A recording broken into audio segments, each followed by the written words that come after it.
Can y'all please watch Archer? My favorite Western cartoon of all time is FX's Archer, along with Daria and the Venture Brothers. It kinda just depends on the day. Archer wrapped its final episode in December of 2023, bringing to a close 14 seasons of workplace spy shenanigans, coma-induced hallucinations, and more than a few trips to the danger zone.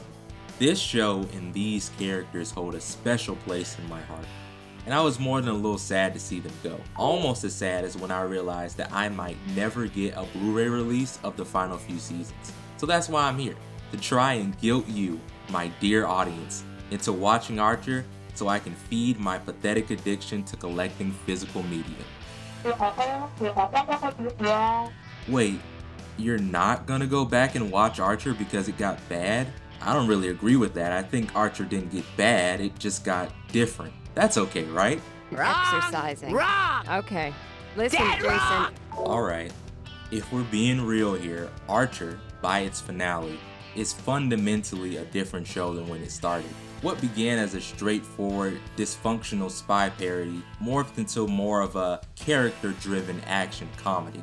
That's never really bothered me, but it did bother a ton of people, and I can't blame them. See, unless you're already in the Archer fandom, you might not understand what I'm talking about. But around the 5th season of Archer, the show started to make some changes.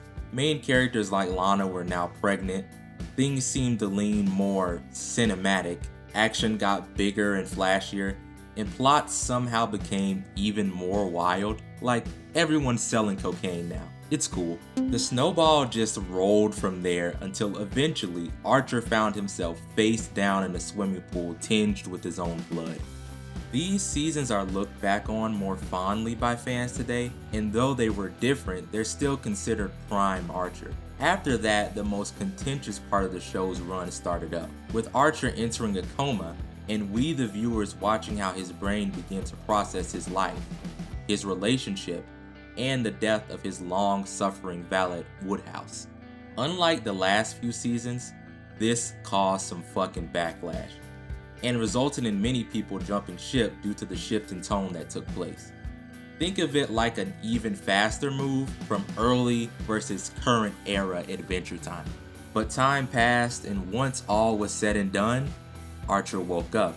That's what I want to focus on today, because for those who might have believed that Archer would wake up to a world more reminiscent of the earlier seasons of the show, you were in for your own personal wake-up call. They hadn't changed art styles or added new characters, but fundamentally, the way the show had been written before was dead and gone. So let's take a look back at the world Archer and the rest of the audience were thrown into when Sterling Archer enters the Orpheus Gambit. Do not be too hasty entering that room. I had Taco Bell for lunch. Expert witness, Dr. Byron Orpheus. Sorry, I just had to do that. This episode picks up with a spy mission, which is actually kind of a big deal since we hadn't seen any real spy work in this show for years at this point. But something's just a bit off. Team Archer, known worldwide for their workplace incompetence, is actually on fire, instead of, causing them. They start the mission off with Lana and Cyril masked up, just to give the audience about a minute to doubt if it's even them. Then we get this nice ass reveal as they engage in a high-speed chase down the highway that's bookended with everyone in Krieger's van. The phone rings. Lana picks it up and her eyes go wide. It's Mallory calling. Archer's woken up. Cue intro credits. Sterling Archer, now equipped with a cane and dealing with some serious muscle atrophy and plenty of nerve damage, receives his own call from Mallory as she sends over a new valet to replace Woodhouse. Let's just say he's not the right fit. Good morning, sir. I'm your new... It's 9:02! That joke is actually a great example of the change in delivery that the humor has evolved into post-coma. It's more straightforward, and sometimes even dry. I'd like to imagine that the door slamming bit might have been repeated or even made more violent in the earlier seasons. Like maybe Archer opens the door and shoots the guy in the leg, then he slams it shut. There's a pause, then he opens it again and yells that the guy is late. But not here. Archer just sinks to the floor and mourns mistreating Woodhouse with this turquoise gravel. We've traded escalating humor for moments of self-reflection. Archer then heads back to work and is greeted by new, better Cheryl, as she's calling herself now. I love that. As he questions when she got her shit together. Out of curiosity, when did you get your shit together? Oh, I don't know. I guess it was probably around coma o'clock. What? That's just an inside joke we had. About your coma? I guess you had to be there, and not in a coma. Normally, I might say that's a wild thing for someone to say to him, but it's Cheryl, and she said way worse things before. Archer gets into a mission briefing, and apparently now Cyril is jacked and more outwardly confident with himself. Good for him. The team is tasked with intercepting a well-known art thief named Peregrine, who's planning to steal an art piece of Weeping Orpheus. After that finishes up, Archer tries to invite everyone out for brunch, but with the exception of Pam, they're all giving him the cold shoulder, and Lana is noticeably nowhere to be found. Archer's down bad. Bro can't even drink his problems away in his own office because he doesn't have one anymore. Guess the break room will have to do.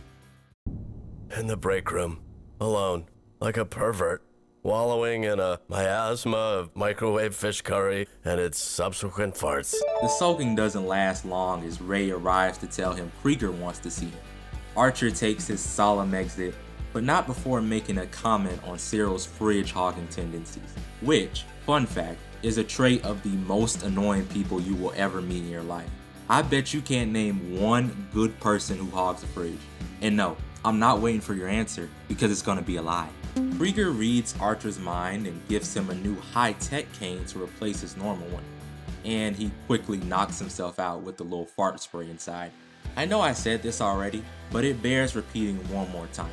The joke here is played shockingly straight. See, as the show Archer went on, we saw the character's worst personality traits pushed further and further for the sake of comedy. That's pretty normal. But you can tell in this episode, the writers made a real effort to pull everyone back into a more grounded place. The question you have to ask yourself though is, have we reeled back past where we even saw them in the beginning of the series?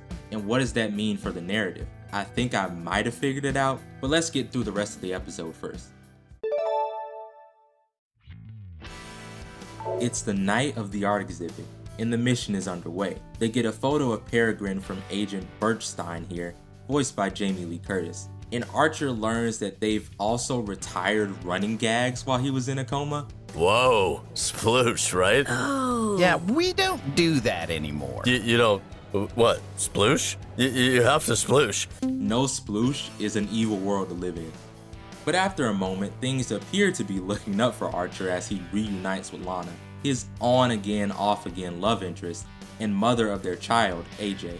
He's a new man now, and coma dreams have finally led Archer to understand just how important Lana is to him, and that his love and need for her is baked deep into his subconscious. This is the moment that Sterling Archer finally gets his life back on track. If only Lana hadn't married the in-universe equivalent to Jeff Bezos. It's an evil world we live in. Now, I might not have seen this coming, but I think Archer should have suspected something. I'm not saying this is the best situation, but Archer knows Lana. She's not the type of person who's gonna sit around waiting for anyone, especially with the extremely rocky nature of their relationship, and the fact that Archer is, by definition, the world's biggest asshole. And when he didn't wake up, I'm sure she forced herself to do what everyone is doing. Repress and move on. That's what I was getting at a bit earlier. The team may have appeared to, as Archer said, gotten their shit together, but everyone except Pam is simply masquerading as more adjusted people. The traits that define them are just bottled up deep inside. We see that as the mission continues. Lana walks away after a surprisingly subdued argument with Archer about the texture of Robert's skin, and the cracks begin to show between the group's dynamic. They actually start to notice this themselves and decide that maybe Archer is the root cause of all their shortcomings. Unfortunately, they realize this while he's standing right there. Wait, was everyone really happier without me? Well, Is anybody really happy? exactly. No, it's not that we were happier without you. It's just that we became happier when you weren't around. Crap, that's the same thing. And just like that, Sterling Archer has bottomed out. But luckily for him, he's got Pam to cheer him up and help him adjust to the changing world around him. It's a nice evolution of the dynamic that we see hints to pre-coma. Pam just takes Archer as he is, and she's a good bit more honest with herself than everybody else in the show. So they just work well together. She gives him a pep talk, and Archer dusts himself off and agrees to help in a way that he never has before. And I will accept a support role. Cyril murders the subtext by pointing out that much like Orpheus, Archer has visited the land of the dead. So now with the team back together, maybe they can finally get things heading in the right direction. Or maybe not, considering the fact that Weeping Orpheus has already been stolen while nobody was paying attention. The pacing in this episode really shifts into maximum overdrive from here. Archer asks Krieger to scrub through his subconscious brain function that's now attached to the Tacticane to see if he's seen Peregrine anytime this night, even if he didn't notice. And he has, because Surprise! they've been double-crossed. Who they thought was Peregrine is actually the museum director, and the real Peregrine is their supposed contact from before. She was setting this up so they would attack him and then make a distraction so she could escape with the statue. But everyone was too busy getting caught up in interpersonal drama to actually do their jobs. Classic Archer is back, baby. Well, not really, but the jokes seem to increase in frequency as the episode draws to a close.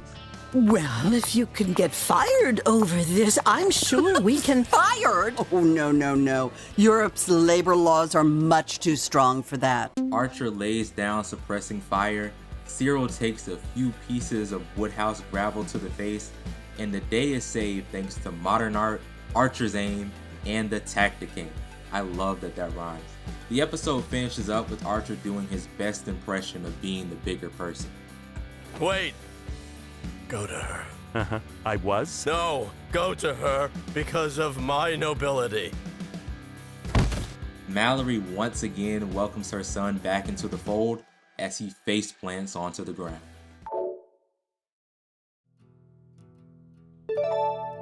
The Orpheus Gambit is only a small part of a larger Archer Returns plotline that continues throughout the rest of the season, so it kinda just ends, which leaves it in a pretty awkward place. The writers of Archer were really betting on the patience of their fans here, starting off the season with less of a bang and more of a gentle push is pretty dicey, especially after the Coma seasons.